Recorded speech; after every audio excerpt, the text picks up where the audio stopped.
Hi, my name is Cami Smith. Welcome to And So Much More, where we share patient stories from here at Centra Health as well as community partners. We like to share the behind the scenes with our caregivers so that you can see Centra in a more humanized way. We're here in this community, and so we love getting the opportunity to sit down with patients who have received care here at Centra. So I am here today with Tony and Patsy Martin. Thank you guys for being here today. Tony is a stroke survivor. How long ago did you have your stroke? November 10th. So it's been exactly 6 months Oh, today. goodness. So not even a year. So very recent. And you guys have, I feel in hearing your story, you have come into contact with so many different areas within Centra because of just how your story has played out. And it's just such a powerful, powerful story. So first, why don't you tell us a little bit about yourself, and then we'll kind of dig in to the last 6 months. Do you want to go first, Tony? Sure. Okay. I'm a retired school teacher. I taught at Bedford Elementary School for many years and different elementary schools throughout the county, Bedford County. We live in Bedford. In retirement, I've been very active in at the YMCA. They have a garden there that's been designed to be an educational garden, and so Oh, wow. kids come there after school, and it's 3/4 of an acre, and it's anyway. That has been my passion since retiring. Gardening is a big deal for me, as is music. I play piano and I play guitar, Okay. and I mentioned those two things because they were both impacted quite heavily by the stroke. Yeah. And I don't know what else to say about me. We Well, we are part of a wonderful community. Our neighborhood on College Avenue in Bedford is right there near the Elks Home. I don't know if people know where that Yes. is. It's a beautiful street, beautiful place. We love Bedford. We're also Quakers, and we're part of a religious community that Okay. it's centered in Roanoke, but community has been important, of course, in stroke recovery, and Yes. it's been wonderful to have the love and support of family and friends. I believe I it. think I think that's all I can need to say, Patsy. well, I'm also a retired educator, but I Okay. retired early and worked as a conference coordinator for a national organization for Okay. 15 years, and retired from that just shortly before the pandemic. But I would like to mention we have two grown children, and our daughter and her husband and two children live in Georgia. Okay. And we have a son and his wife and 2-year-old who live on Martha's Vineyard in Massachusetts. And they've also been very supportive through this journey. Yes, I believe it. With them being so far away, what has that looked like? They came. They came. Yes, they came. That is wonderful. And Not they've once, but not twice for the case twice. of our Yeah. daughter. Well, our son also came With twice. That's little right. ones, that's a Yes. big deal. That's Yeah. such an incredible support. Yeah. Yes. Yeah. Wow. So 6 months ago on November, you said November 10th. Tell me a little bit about that day. Well, we had just finished supper. Well, let's start earlier in the day. Oh, yeah. See, look, perspective. Go That's ahead, why I love Patsy. that you both get to tell this together. So Tony had spent most of the day working in that garden that he mentioned at the YMCA because cold okay. weather was coming. Yes. And he was working really hard to get everything put to bed for the winter. He was scheduled to have a knee replacement on December 5th. So he had the pressure of weather and that date to get Yes. it all done. Plus, the man that worked with him, his wife had just had a baby. So he was Aw. out of the picture. So it was all on Tony, and he'd worked really hard all week. That day, he spent over 4 hours working in that Oh, garden. goodness. Then he came home, worked in our garden for a little bit. so we're getting up from dinner, and I'm clearing my plate, and all of a sudden I felt dizzy, and I said, Patsy, I'm feeling dizzy, and she said, she was alarmed, of course, and I put the plate down. I said, it'll pass, and then I said, I'm seeing double, and she said, Tony, smile at me.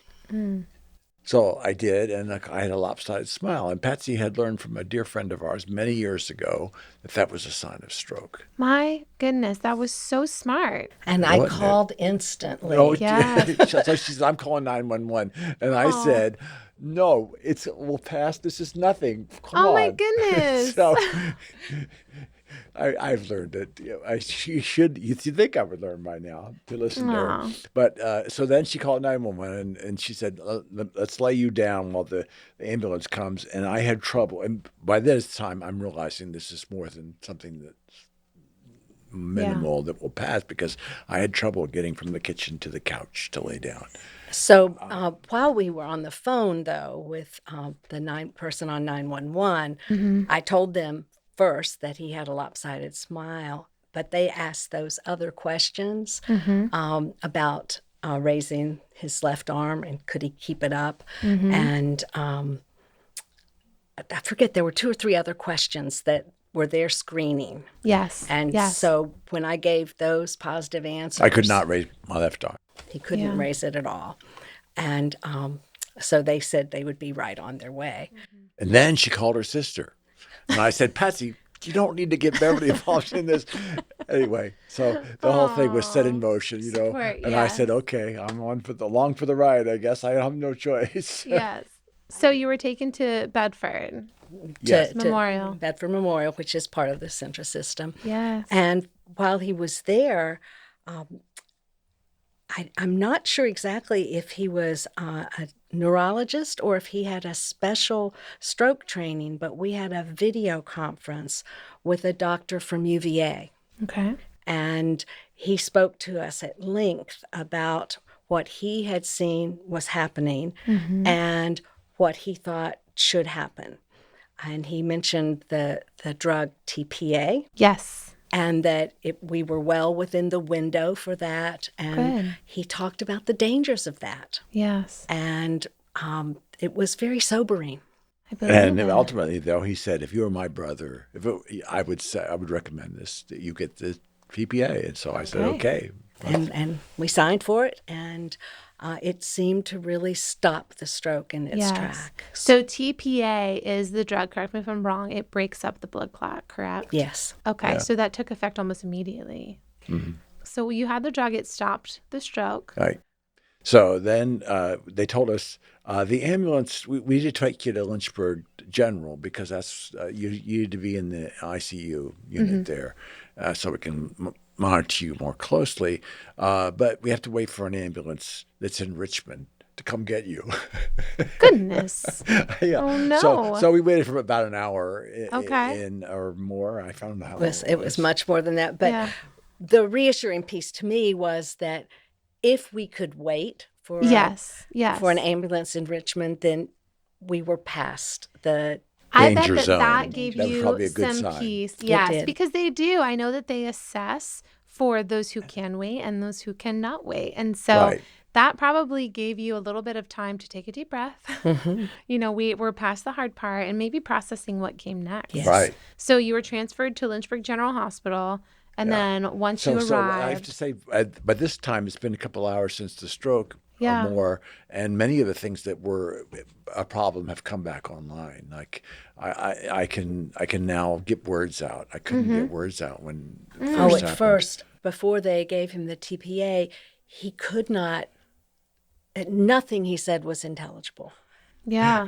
Now, did you know what you wanted to say? Like, Yes, I knew did what I that wanted to say, but it feel wouldn't come like? out. It was very Yes. frustrating. And then I At one- thought, at one point, she gave me a pencil and paper, and I tried to write down what I wanted to say, and it looked like gibberish. and Oh, my there is no goodness. word that I know of in English that ends in 3 Qs.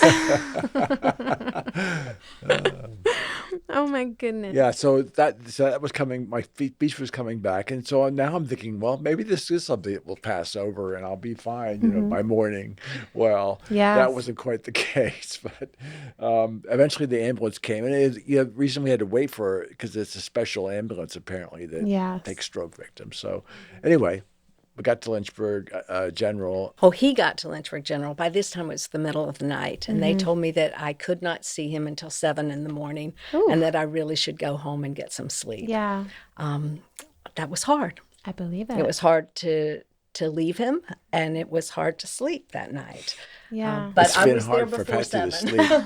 It's been Yeah. hard for Patsy to sleep for 6 months, and that's been one thing that's been hard.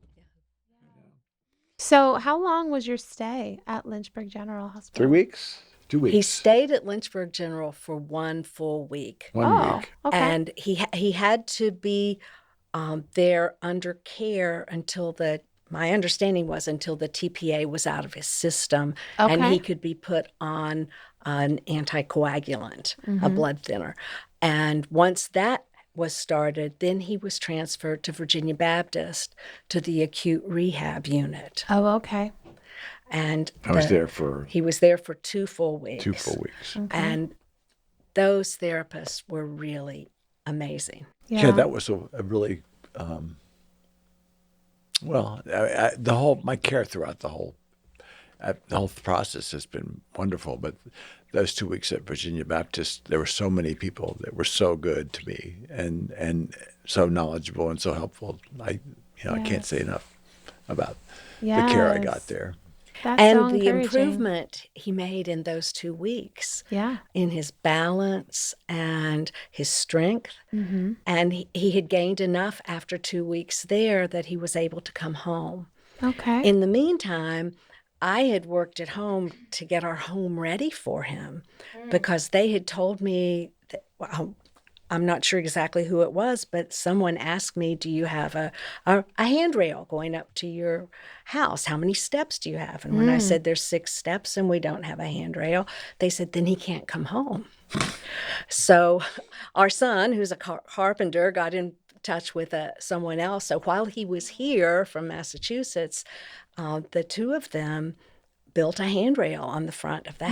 house. So your community really did come And together. 2 other friends, we've been real involved over the years at Little Town Players, and 2 other friends who were on the set crew with Tony there came and put a railing on our back steps. Oh, So we really had all kinds of support. this is incredible. So and Patsy, so Patsy, December 10th was the day I came home, and So 1 month. No, December 1st. December 1st, Yes. My goodness. Okay. she knows everything. I would imagine you'll never forget these dates. Yeah. So I came home and I knew she had moved some furniture because I had heard from a friend that he had been put to work and ordered around by Patsy to move this and that. But she had taken the entire living room. Our bedroom was upstairs. She took our bedroom and moved it downstairs and took the living room and moved it up to our bedroom. Wow. I called 5 friends, and our daughter and her husband were still there. And I had set it up so they would come on a Saturday morning. And on Friday night, Angie and I put sticky notes on every piece of furniture downstairs. This one stays, this one moves, and where it goes. Wow. So these 5 guys came, and along with my son-in-law and our daughter, they moved almost every piece of furniture in the house in 2 Wow. hours. And they left in 2 hours. So when I came home and saw that the bedroom was completely, I was initially disappointed. Oh. I should have been happy. I am happy. It was a good move. But I thought, I'm home. Things are back to normal now. I'm going to go upstairs to Yeah. my bedroom. And now my bedroom is downstairs. And initially that It threw you off a little bit. it threw me off a little Yeah. bit. Yeah. But But necessary. I would imagine. Yeah, I mean, the bathroom is handy now, and I don't have to worry about those steps. And who knows when we'll ever, if or when we'll ever get upstairs again for our bedroom. But it now feels like our house is the kind of home that we can age in place if Yeah. we make that decision. Yeah. We have the basics there Yeah, for that. that was a smart move. So, what has care looked like now? So, I Since coming imagine there's home? been some therapy, yes. Yes. And then also the stroke survivor group, the Right. support group. Well, there's occupational therapy, speech therapy, physical therapy, all 3.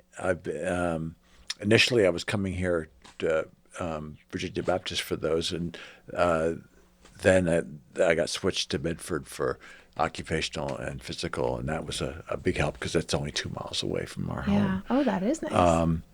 But yeah, so every week, For a basically, while, until we transferred, we were driving to Lynchburg to Virginia Baptist 3 days a week. Oh, goodness. And that's a 45, with good traffic, that's a 45-minute trip each way. Yeah. And so when we got those 2 sessions transferred to Bedford, that made a big difference. Yeah. We just came into Virginia Baptist for speech therapy. Yeah. Much more manageable, I'm It sure. was much easier to get through all the other things that were part Yes. of his life, our lives. Well, I imagine that one of the key components to a care program is making it manageable, making it accessible. So, yeah, exactly. yeah, I'm glad you guys had an opportunity. And I One can't- thing that really helped us at the beginning, for the first 6 weeks he was home, someone from Centra called us to see how we were doing. Oh, And her name was Jennifer. That's all I know. I don't know what department she thank you, was in. Jennifer. But it was so reassuring to Yes. be able to say, yeah, we're doing okay, or something was really hard. And So I want to say I can't say enough good about the therapy people that helped me, but in many ways, but partly psychologically. I mean, there's so many things that you have to deal with when you have had a stroke, and one of them is the humility of being incapacitated and needing help, and that was really hard for me. And the therapists that I had were both good at being cheerleaders and good at calling me out when I needed calling out. Wow. So I Yes. really appreciate both of those things. Yes. They were a big help to me. And should I tell the Pat story? sure. I love this story. So physical therapist Pat at Virginia Baptist, she was giving me this battery of tests to see where we were starting. And my left hand is very uncoordinated and very weak. And so, I can't do very well. But every once in a while she would tell me the score I got on a test. And one time she said, well, that's a pretty good score. That's average. And I made a face, and she went, uh-huh. You think you're better than everybody, don't you? Average is not good enough for you, huh? So, how did that make you feel? Well, I was taken aback, and then I thought, this lady has my number. I better behave. Anyway, that's just one example yeah. So it's been a rocky road towards recovery, and I'm still not recovered 100%, but I've been helped a lot by these Yeah. professionals who have Yeah. been around the block. This is not their first rodeo, It's true. It's true. Now, you mentioned earlier that music and gardening were key and were severely impacted. Yeah. So, have you been able to get back to music or Well, or gardening? I do play the piano and play the guitar every day, and it's frustrating because I can't play the way I used to, but I've made improvements. So I'm Yes. hopeful that I will continue to make improvements. They Yes. say 6 months is when you get most of your stuff back, and over a year, maybe it's more gradual. Okay. And after a year, maybe you have what you have is what you get. But there's also incidents of improvement after a year that I've read about and heard about. So, And I yeah, imagine doing it every day will only help build that back. sure, yeah. So in December, we had some friends who were musicians come over, and we had a little sing-along. And it was upsetting to Tony because he couldn't really participate. Yeah. I mean, he could sing, but he couldn't play the guitar. And then about 1 month ago, one of those same musicians came by when some other friends were visiting, and he was amazed at how much Tony could play. Wow. And we were going around the circle, and Tony led a song. And so he had the words, and he was able to play the music. And because he'd been playing every day, it wasn't as noticeable to us Yeah. that he'd improved. But when our friend could say, wow, this is so Yes. different from the end of December when I was here, Wow. then we could reflect back on that. And it's been really helpful for friends to notice when things have improved, to notice his balance is better, to Yeah. notice that he's walking with a cane instead of a walker, and to mention that. And I think Yeah. sometimes people are shy to Yeah. mention those things, but it's helpful. reassuring. Encouraging, It's yeah. encouraging. And it helps him not get into the cycle of discouragement that can really hamper Yeah. the recovery process. I think that's a helpful message to send to our listeners and to those who are in your shoes, who have been, a caregiver for 24/7, but then the community that surrounds them. Because I do think people, we don't know what's taboo. Like, what can you say? What can't you say? And so to know that there's something we can do to add some encouragement to the situation, I think is really powerful. We've also learned, it's been hard, but we've learned to ask for things from friends and from our community, yes. to be specific about things we need. I've had several friends tell me, thank you so much for telling me that you needed that. I wanted to help, but I didn't know what I could do. Yeah. Early on, I asked one of my neighbors, she was a new neighbor, but I asked her if I could take some baskets of laundry to her house, and if she could just wash them and dry them for me, because I'd gotten so far behind in the laundry. And it was so wonderful that 2 days later, I get a text message saying, your laundry baskets are on the front porch. And there my it was, all goodness. folded, ready to be put away. And that was a huge gift to me. She didn't have to leave her house. It wasn't that big of a deal for her. Yeah. But we've had several other people that they've, when they made soup, they just made a little bit more, and they've brought us some soup. Or dessert, bringing us 2 pieces of cake. Yeah. We didn't need someone to necessarily bring a whole meal, but just a little treat like that has really been encouraging. Then they have several friends anybody who comes over, I show them all the occupational therapy toys that I play with. Yes. And we time my left hand on how fast it can go to do the various tasks. I love it. And my friends then time themselves and see how well they do with their See left how they hand. can do it. And so it makes it a lot more fun, of course.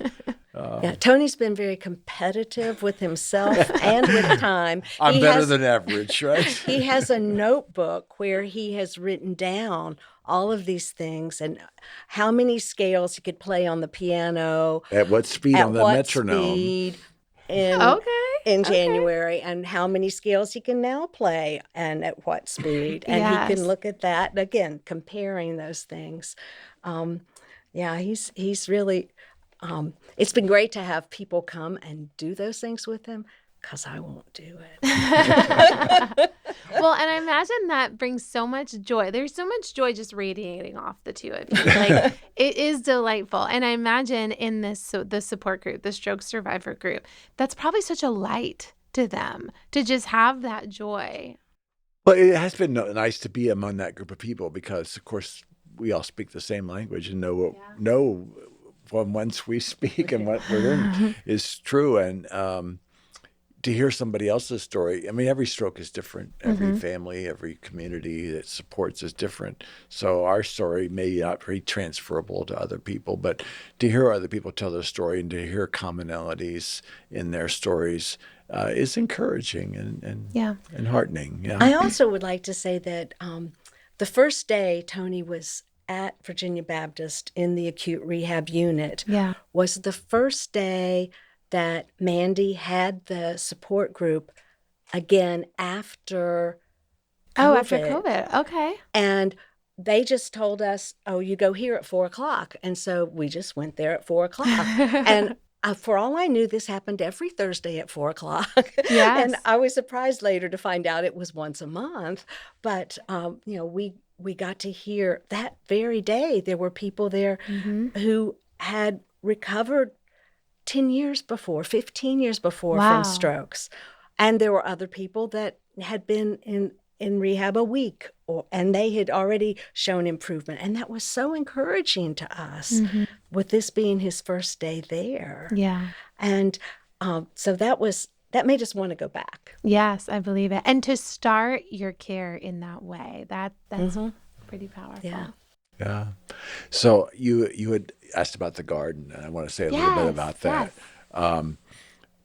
I've gotten to where I can go and work in the garden for half an hour without falling down. Mostly I sit down and do work sitting down, and that wipes me out. And that's discouraging, because it needs more than an hour of work, Yeah. and I can't give it. But people have come and stepped up, and the garden is limping along, and that's okay. Aw. And I have learned that post-stroke fatigue is a thing. Yeah. So it's not that, I'm just now a week-old man. It's that I'm still recovering from a stroke. Yes. This is the season. Right. Yes. So naps are important. Oh, yes. I've gotten in the habit, and I don't know if I'll ever get out of it, of taking a nap every afternoon for at least an hour, usually Okay. 2. That sounds nice. And it's wonderful. It's a wonderful thing. So Yes. And I've learned not to think of it as being lazy or No, being not at all. or being slack or whatever Yes. an able-bodied person might think. And it is what it is. I mean, and isn't it silly? Your body needs what it needs, but we assign things like naps or needing rest to have some type of negative connotation, but Right. you're listening to your body, and I think that that's so wise. You guys have walked very carefully through this process. One other thing I would like to mention that has been helpful to us is another service that Centra has offered is in the stroke clinic. There is a therapist. Okay. And I was very concerned at the beginning that the discouragement I saw from Tony was leaning towards depression. And depression is something that often happens after a stroke. And if that was happening, I wanted it to be addressed early on. Yes. So we were referred to a therapist at the stroke clinic, and we have gone to see her together about once every 4 to 6 weeks since wow. the stroke. So the first time we went there, she said, "Why don't both of you come on back?" And she said, but to start off, she said, "First of all, let me say that this stroke did not just happen to you; it happened to the both of you." Oh, wow. So it became couples therapy. Oh, that's so from nice. the beginning, and it's been helpful because this has created some tension between us. Yeah, well, I mean, a drastic change in lifestyle and even your belongings in a different place. I mean, Right. your whole Right. your whole lives were uprooted and kind of changed, and so I think that that's very wise to go through that together. And that's an interesting statement. I think I'm gonna keep that nugget with me. Like, it didn't just happen to you; it happened to you as well. Well, thank you guys for being so vulnerable with your story. That's really, it's unique for people to be willing to step outside of their comfort zone and talk about a really hard season. So I'm really thankful for your story. Well, okay, it's been a hard season, but Yeah. it's been full of blessings. I mean, I can't get over how many blessings we've had from this stroke. I'm not that I'm grateful I've had it. I Yeah, can't say yeah. that, but the way people have helped, and Yeah. just the gratitude that you feel for ordinary things that maybe you took for granted before, Yes. and I mean, it's lots of gifts Yes. along the way. The phrase that I hear Tony say frequently is another silver lining. Oh, so many silver linings. Yes. Yeah. So something I didn't mention that maybe is worth mentioning is that the speech therapist encouraged me to try out for a play. So I used to be involved okay. in the community theater, Okay. and I knew this play was coming up that interested me, and she said, "Well, why don't you try out? And I can help you with your lines if you get a part." Well, I got a part, and then she helped me with my lines, and I was able to do this part in 12 Angry Men at the Little Okay. Town Players. And she came to see the play, and it was wonderful Oh. that I was able to do that. And thankfully, it's the jury room, and most of the time you're seated, so I didn't have to move around a lot. Wow. And I was able to memorize the lines and deliver them, and Another blessing. yeah. Well, you guys certainly live in the silver lining. That is wonderful. Well, thank you again for sharing your story. And thank you all for listening and joining us on And So Much More.